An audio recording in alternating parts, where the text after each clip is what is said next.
சிதம்பரம், நம்ம கிட்ட காடு இருந்தா எடுத்துக்கிடுவானுவ, ரூவா இருந்தா புடிங்கிடுவானுவ. ஆனா படிப்பை மட்டும் நம்ம கிட்ட இருந்து எடுத்துக்கிடவே முடியாது சிதம்பரம்.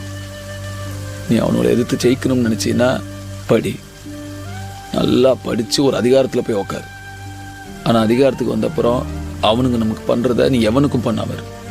பகையை வளர்க்கறத விட அதை கடக்கிறது தான் முக்கியம். ஒரே மண்ணில் பிறக்கிறோம், ஒரே மொழி பேசுதோம். இது ஒன்று போததா எல்லாரும் சேர்றதுக்கு? சரிப்பா.